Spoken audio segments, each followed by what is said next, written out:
쓸 수 있는 건가요? 혼자 써도 됩니다 라고 말씀을 드려요. 근데 저희는 밥만 먹고 고소장 쓰는 사람들이잖아요.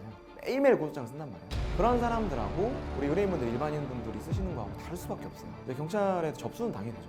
되지만 실무적으로 굉장히 늦어지거나 별로 결과가 좋지 않은 경우가 비일비재해요. 고소장이 어설프면 제일 힘든 사람이 누굴 거예요? 본인도 힘들겠지만 경찰관이니까 제일 힘들어요. 제가 말씀드린 세 가지 내용이 반드시 들어가야 고소인도 좋고 그 사건을 담당하는 경찰도 사건을 잘 진행할 수 있다는 거 명심하셔야 됩니다.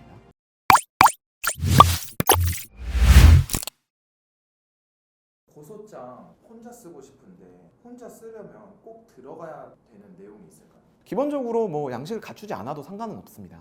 그럼에도 불구하고 내가 좀 잘 쓰고 싶다 하시면 요즘 인터넷이나 특히 대한법률구조공단 이런 데 들어가시면 죄별로 고소장 양식이 어느 정도 있어요. 아니면 인터넷에 보시면 다른 변호사들이 썼던 양식들 많이 있거든요. 그거 참고해서 쓰시면 됩니다. 자, 그러면 어떤 내용들이 들어가야 되느냐? 제가 전제로 말씀드리지만 요즘 제가 상대방이 쓴 고소장을 보잖아요. 그러면 이 고소인분들이 굉장히 학력이 좋으시고 직업도 좋으신 분들이에요. 예를 들면 뭐 작가분들이라든지 의사분, 교수분, 학력이 굉장히 좋으신 분들 많아요. 근데 이분들이 사회적으로는 굉장히 학식도 있으시고 똑똑하신 분들이죠. 그리고 인터넷에 가면 여러 가지 정보들이 많아요. 그렇다고 해서 이분들이 막 유려하게 쓰세요, 고소장을. 근데 정작 중요한 내용들이 빠져 있어요. 그게 뭐냐? 세 가지가 제가 반드시 들어가야 된다고 말씀드렸죠. 자, 먼저 첫째로 구속요건이 들어가야 돼요. 구속요건. 자, 구속요건은 뭐냐? 형사적으로 우리가 고소를 하려면 어떤 죄에 해당돼야 돼.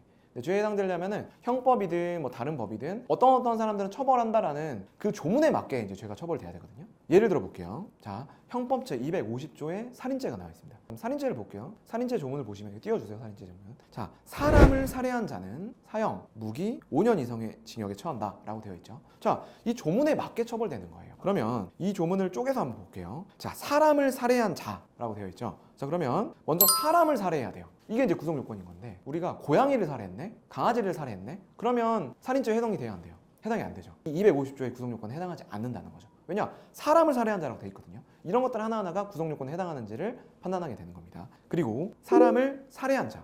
근데 여기 이제 가로쳐서 고의로 살해한 자라는 게 이제 포함이 되어 있다고 보야 되는데, 자, 사람을 죽여야 되고요. 고의로 죽여야 되는 거예요.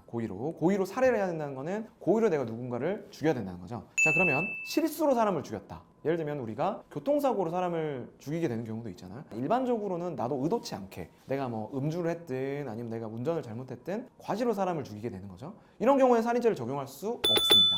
내가 살인죄로 누구를 처벌하고 싶다고 하면, 자, 사람을 고의로 살해한 자라는 조문을 쪼개서 여기에 각각 해당한다는 내용들이 들어가지고 있어야 된다는 거죠. 아시겠죠? 자, 첫째로 구속요건에 해당하는 내용들을 적어줘야 된다는 거. 자, 그리고 둘째, 방금 말했던 구속요건에 맞게 사실관계를 우리가 정리해줘야 돼요. 자, 이거는 법리적인 얘기였고요, 앞에 거는. 자, 두 번째는 사실관계가 육하원칙에 의해서 정리가 되어 있어요. 나를 죽이려고 했다. 실제 제가 죽었다고 하면은 이 고소장을 쓸 수가 없겠네요. 사실관계를 강간죄로 한번 설명을 해볼게요. 자, 내가 누구한테 강간을 당했다라고 주장을 하려면, 강간은 사람을 간음한 자라고 되어 있거든요. 그러면 성행위가 있어야 된다는 거죠, 강제로. 그러면 그 구성 요건에 맞게 아까 구성 요건 설명드렸고 그 사실관계를 제가 정리를 잘 예쁘게 해줘야 돼요, 고소장에. 자, 경찰은 내가 어떤 일이 어떻게 있었는지 아무도 몰라요. 내가 이 고소장만 보고도 몇 월 며칠 몇 시에 과연 상대방 누구로부터 어디에서 어떻게 어떤 일이 있었는지 자세하게 설명을 해줘야 됩니다. 예를 들면 2024년 1월 22일 밤 10시경 강남역 8번 출구 앞에 있는 모텔 정향에서, 이런 식으로 구체적으로 설명을 해주셔야 되고요. 상대방에 대해서도 어디서 어떻게 만났던 성명 누구누구, 성명을 모른다면 전화번호 누구누구, 어떻게 만났던 사람들에게 어떠한 상태에서 간음을 당했다, 술을 마신 상태에서, 만취한 상태에서, 아니면 칼을 들고 협박을 당한 상태에서 어떠한 방법으로 간음을 당했다, 어떻게까지 행위가 있었다, 이런 것들을 자세하게 적어주셔야 돼요, 최대한. 즉 사실관계가 육하원칙에 의해서 잘 정리되어 있어야 된다는 거 두 번째로 명심을 하셔야 되고요. 자, 세 번째, 자, 구속요건이라든지 사실관계가 잘 정리가 되어 있어요. 그러면 이 사람이 거짓말을 했을 수도 있잖아, 고소인이. 그러면 요 방금 있었던 내용들에 대해서 내가 가지고 있는 한에서 증거를 잘 제출해 주셔야 돼요. 예를 들면 살인이든 폭행이든 강간이든 내가 가지고 있는 증거가 있죠. 강간이다 그러면 해바라기 센터에 가서 성관계가 있었다는 걸 증명을 하셔야 되고, 그 범죄가 일어났던 장소에 대한 뭐 사진이라든지, 아니면 뭐 모텔을 갔다 그러면 모텔에 갔던 뭐 결제 내역이라든지 전화 통화 내역이라든지 뭐 여러 가지 증거들이 있겠죠. 이런 증거들을 모아두셔야 됩니다. 그런 증거들을 최대한 자세하게, 최대한 내가 확보할 수 있는 것까지 같이 고소장에 제출하셔야 돼요. 그러면 고소장은 어떻게 제출해야 되는 거예요?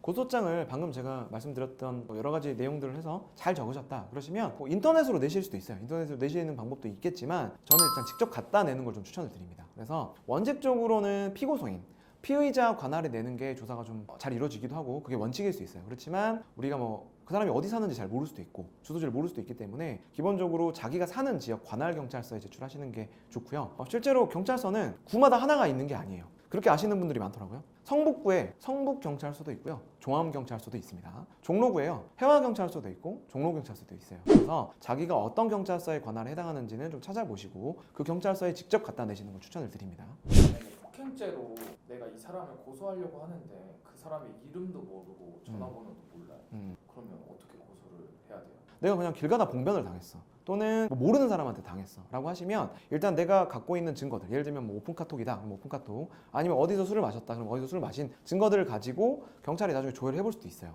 근데 사실 그것도 확실치 않잖아요. 그렇기 때문에 불의의 어떤 피해를 당했다고 하시면 현장에서 최대한 빠르게 일단 112로 신고를 하시는 게 좋아요. 112 신고를 하시면 지금 내가 확보하지 못하는 증거들을 경찰이 그 자리에서 확보를 해주실 수 있고요. 아니면 폭행 같은 게 시비가 붙었다 하면 내가 그 사람한테 신상을 따기가 어려우니까 그 자리에서 경찰을 부르시면 경찰이 누가 일단 가해자인지 피해자인지 모르지만 일단은 그 자리에서 양쪽 다 신원을 따놓기 때문에 가능하신 한 피해를 당하신 직후에 바로 경찰에 일단 신고하시는 게 피고소인의 신상과 피고소인을 특정하기에 가장 좋은 방법이라고 할 수 있습니다. 마지막으로 이 영상을 보시는 분들이 혼자서 고소장을 쓰시려고 하는 분들이 많을 거잖아요. 네. 그분들한테 조금 팁을 드릴 수 있는. 일단 제가 이 고소장을 일반인들이 쓰시는 게 가장 티가 나는 게요. 뭐 어설프게 판례를 많이 갖다 넣으세요. 근데 일반인들 판례를 잘 찾기도 힘들 뿐더러 그 판례가 정확하지 않은 판례들이 많아요. 그러니까 하급심 판례를 낸다든지 이미 바뀐 판례를 낸다든지 그런 경우가 많은데요. 그렇게 아주 잘 찾아서 적어주시면 너무 좋지만 그렇게 틀린 판례를 낼 경우도 있고 오히려 우리한테 불리한 판례를 내시는 경우도 있어요. 그래서 뭐 잘 쓰시는 것도 중요하지만 일단은 꼭 필요한 내용, 첫째로 아까 말씀드렸던 것 중에서 사실관계를 꼼꼼하게 정리를 하시는 게 제일 중요합니다. 그래서 다 필요 없고요. 일단 고소장을 내가 혼자 써야 된다 그러면 있었던 일을 최대한 상세하게 육하 원칙에 의해서 고소장 제출하시면 나머지는 경찰분들한테 좀 의지를 하시는 것도 도움이 된다. 그래서 판례 이런 것들, 법리 이런 것들 어설프게 주장하지 마시고 사실관계만이라도 잘 정리를 해라 라고 조언을 드리고 싶습니다.